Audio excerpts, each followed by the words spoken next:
Hello दोस्तों, बहुत बहुत स्वागत है आप सभी का मेरे इस यूट्यूब चैनल क्रिक शुभेंदु में। तो फाइनली इंडियन टीम ने तिरंगा लहरा दिया है वानखेड़े स्टेडियम में, और जिसका हम सभी को एक तरह से इंतजार था कि इंडिया जो कि वर्ल्ड कप के सेमीफाइनल में जीत के फाइनल में प्रवेश करेगी, वो चीज़ हो चुका है।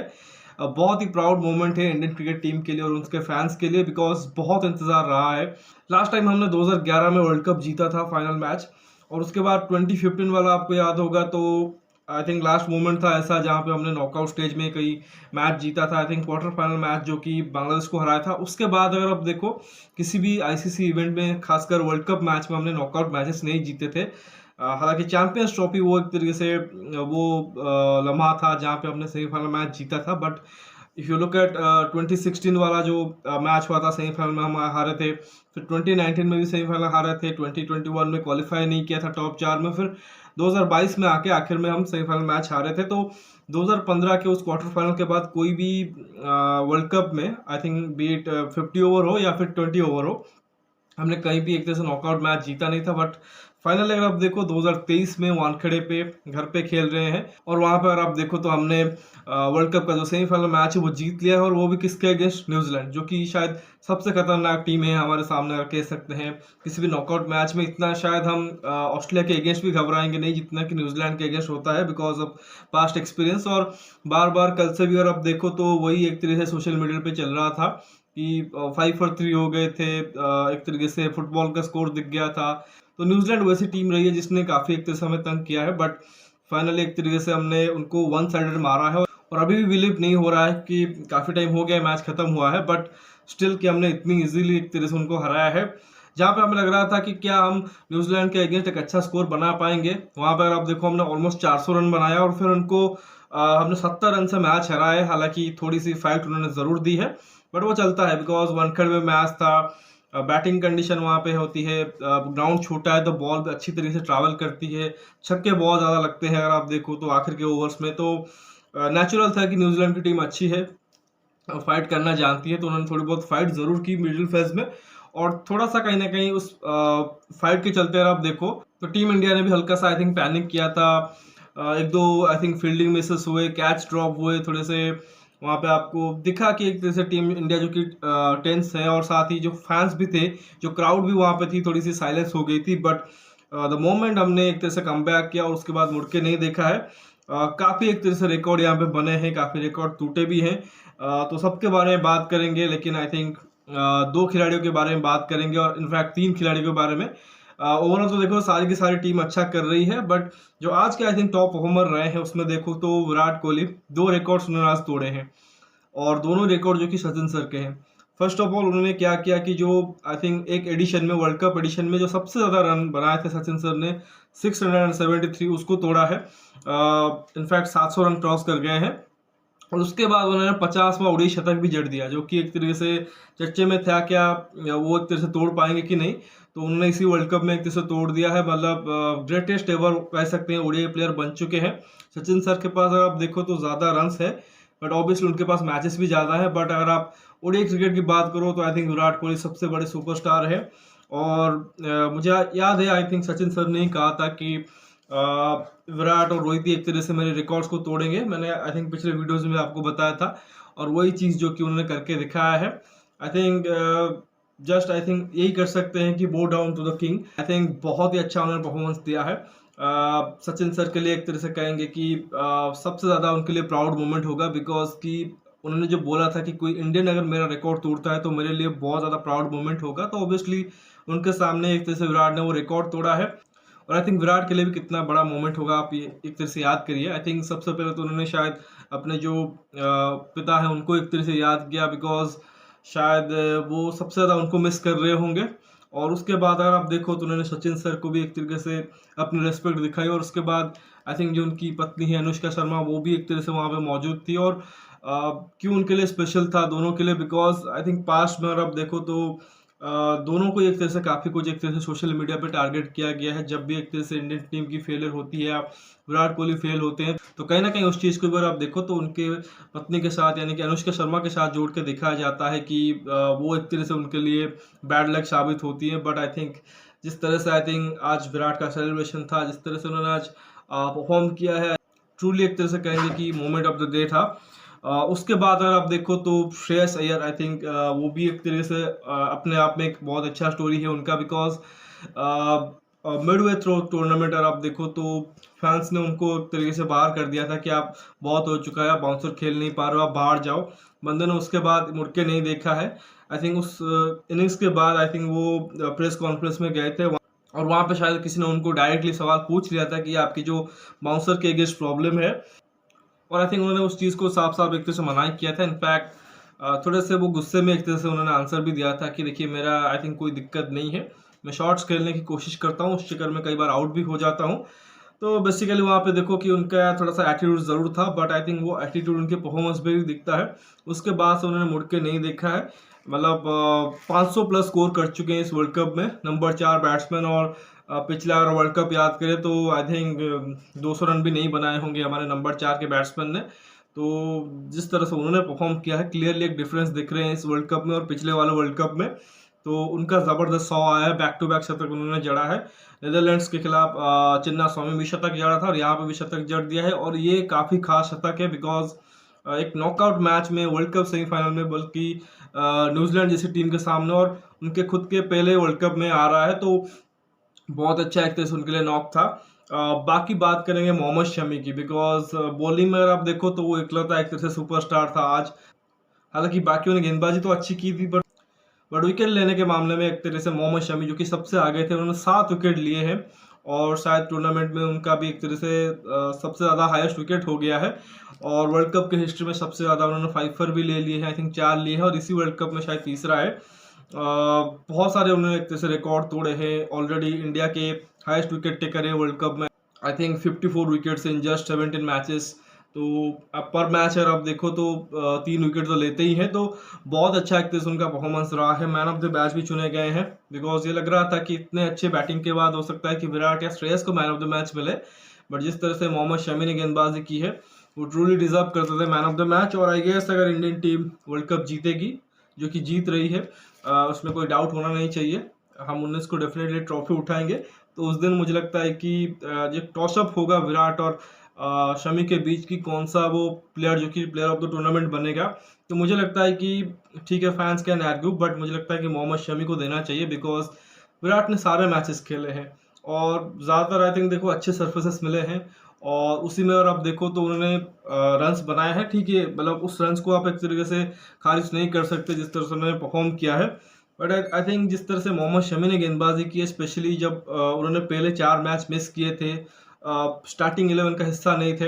हार्दिक को इंजरी होती और वो कहीं ना कहीं ब्लेसिंग इन डिस्गाइज हमारे लिए हुआ कि हमने मोहम्मद शमी को वहाँ पे ऐड किया। अदरवाइज वहीं पे आप देखते कि हार्दिक और शार्दुल के कॉम्बिनेशन के साथ ही टीम इंडिया उतरती हर एक मैच में, लेकिन वो आई थिंक जो इंजरी हुई हार्दिक को, उसके चलते मोहम्मद शमी जो कि टीम इंडिया में आए, और उसके बाद अगर आप देखो उसने मुड़ के भी नहीं देखा है।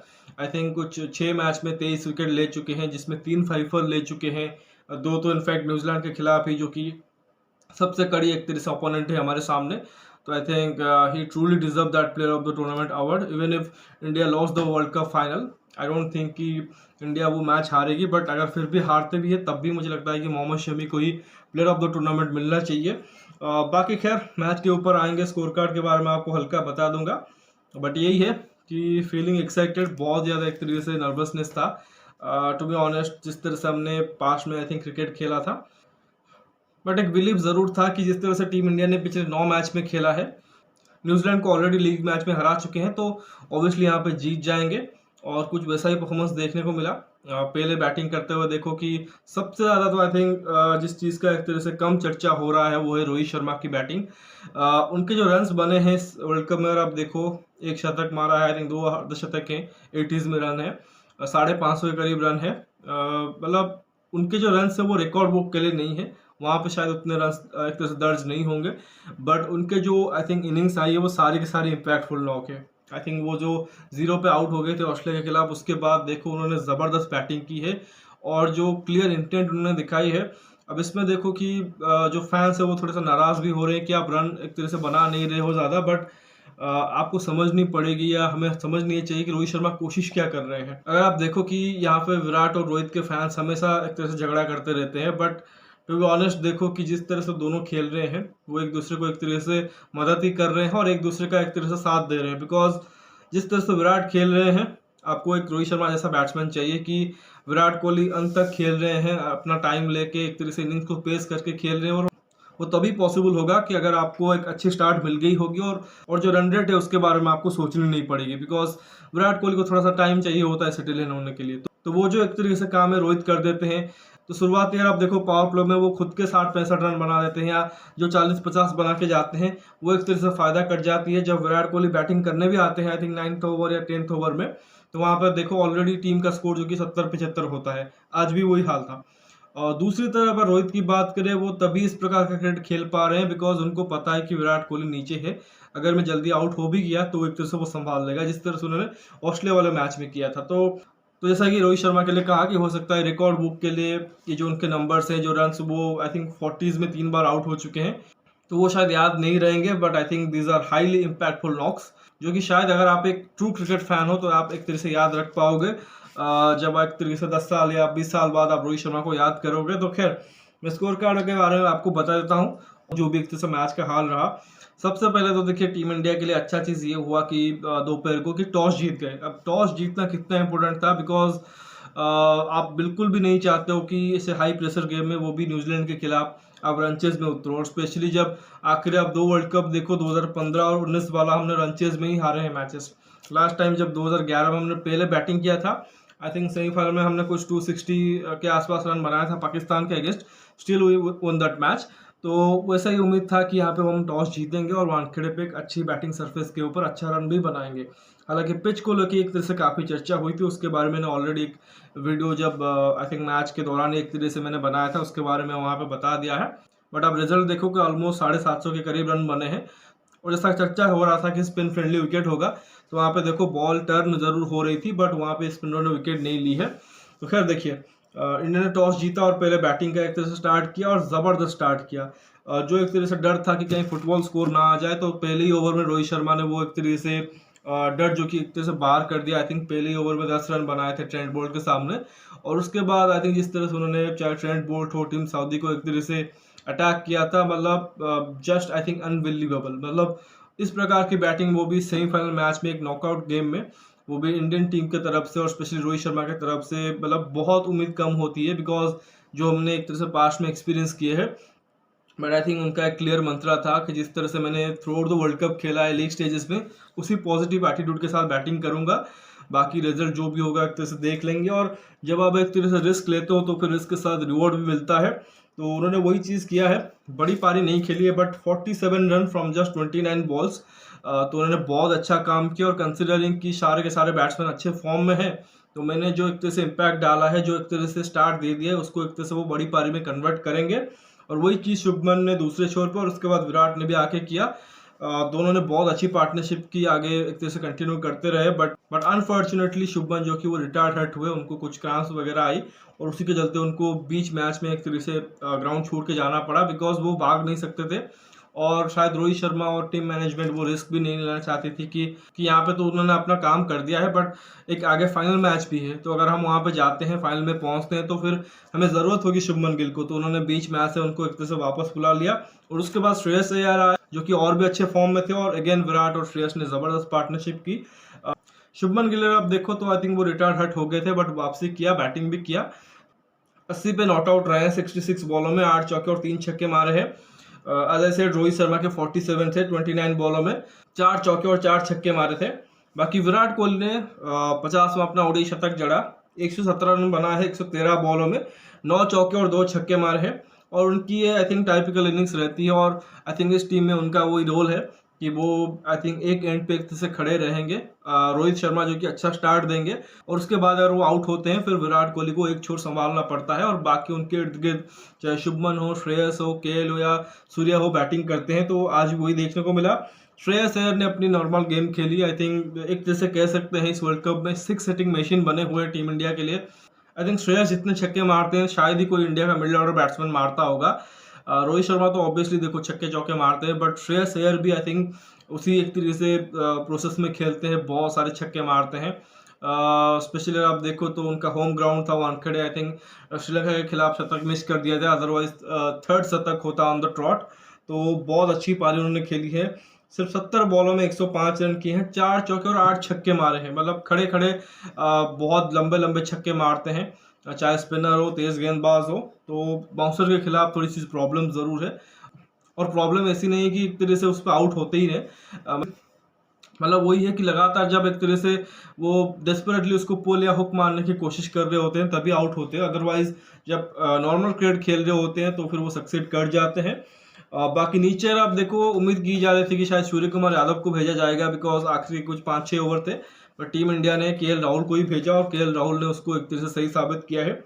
39 फ्रॉम जस्ट 20 बॉल, 5 चौके और 2 छक्के मारे हैं। सूर्य कुमार यादव, मतलब इतनी अच्छी बैटिंग हमारी चल रही है टॉप 5 से कि यार आप देखो तो विराट ने 700 प्लस स्कोर कर दिए हैं, रोहित और श्रेयस दोनों के 500 प्लस रन है, केएल राहुल के नियरली 400 रन है, और शुभमन ने भी शायद आई थिंक 300 प्लस स्कोर कर दिए हैं। तो सूर्य की बैटिंग की जरूरत ही नहीं पड़ी और ना ही रविंद्र जडेजा की। तो सूर्य ने सिर्फ 1 रन किए 2 बॉलों में और वो आउट हुए हैं। बाकी देखो तो 8 एक्स्ट्रेस गिरे हैं, तो 397 पे एक तरह से फिनिश किया टीम इंडिया ने 4 विकेट के नुकसान पे। सभी गेंदबाज की ऑलमोस्ट पिटाई हुई है। टीम सऊदी अरब देखो 3 विकेट जरूर लिया है, बट उन्होंने 100 रन दिया है 10 ओवर में, तो उनका भी शतक हो गया है। ट्रेंट बोल्ट जिससे कि सबसे ज्यादा खतरा था, उन्होंने 1 आउट किया है, बट 86 रन उन्होंने दिए हैं।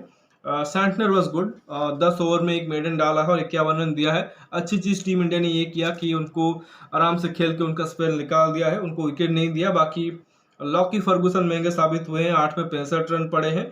और जो मैंने आई थिंक न्यूजीलैंड की एक तरह से गेंदबाजी की कमजोरी भी कही थी कि उनके पास आई थिंक 4 प्रॉपर गेंदबाज और उसके बाद पार्ट टाइमर्स हैं। तो रचिन रविंद्र ने 7 में 60 दिए हैं, 5 में 33 ग्लेन फिलिप्स ने दिए हैं।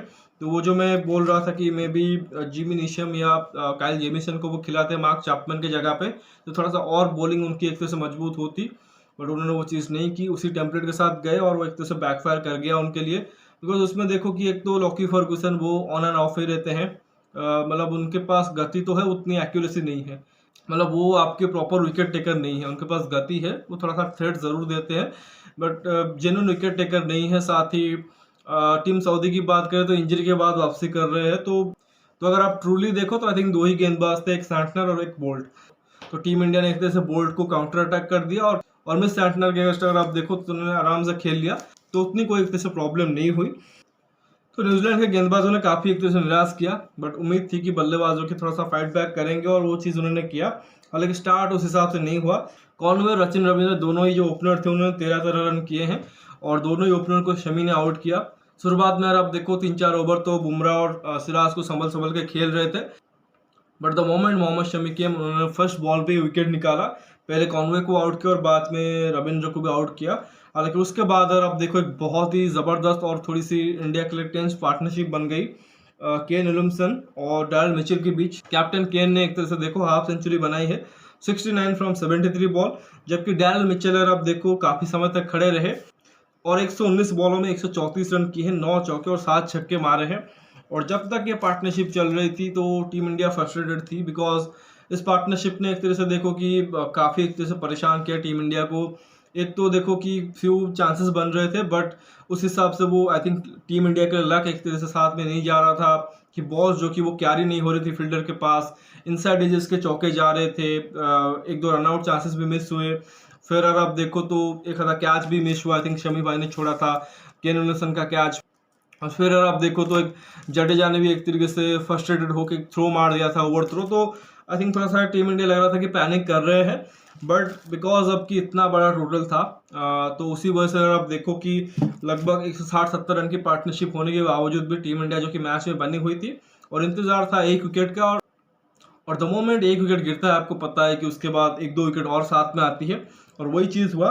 मोहम्मद शमी ने कमबैक स्पेल में, और आप देखो तो केन विलियमसन को आउट किया, और उसके एक गेंद बाद यार आप देखो दूसरी बॉल पे टॉम लेथम 0 पे आउट हुए, उनको लेग ओवर कराया, और उसके बाद यार आप देखो टीम इंडिया ने अगेन कमबैक कर लिया। हालांकि ग्लेन फिलिप्स आए तो बीच में थोड़ी देर के लिए वहाँ पे रन्स जो कि एक तरह से आना बंद हो गए थे, बिकॉज डैरेल मिचेल को भी थोड़े से क्रैम्प्स आ रहे थे, तो वो भी उस हिसाब से हिटें नहीं लगा पा रहे थे। बट सेट होने के बाद फिलिप्स ने भी कुछ चांसेस लिया और उनको एक तरह से रन भी मिले। आई थिंक स्पेशली एक सिराज ओवर में आई थिंक उन्होंने 20 रन मारे थे, तो लगा कि दोबारा से वो थ्रेट एक तरह से वो पैदा कर रहे हैं टीम इंडिया के लिए। बट अगेन देखो वहाँ पे जसप्रीत बुमराह ने अपनी क्लास दिखाई, 41 रन पे एक तरीके से आउट किया ग्लेन फिलिप्स को एक स्लो रन के द्वारा। और उसके बाद फिर देखो कि तो नीचे किसी ने भी एक तरह से कंट्रीब्यूट नहीं किया है। चैपमैन के 2 हैं, सैंटनर के 9 है, 9 सऊदी के हैं, 2 बोल्ट और फर्गुसन के 6 रन है। इंडिया ने 29 एक्स्ट्रास डाले हैं, तो उसी से आप समझ सकते हो कि कितनी एक तरह से खराब गेंदबाजी और फील्डिंग हमारी हो रही थी। ये तो अच्छा हुआ कि ऑलमोस्ट हमने 400 रन बनाए थे, उसी का हमें फ़ायदा मिल गया। अदरवाइज ये अगर 350 एक तरह से टोटल होता तो शायद इंडियन टीम में मैच हार भी सकती थी। तो खैर देखिए, गेंदबाजी ओवरऑल देखो अच्छी हुई है।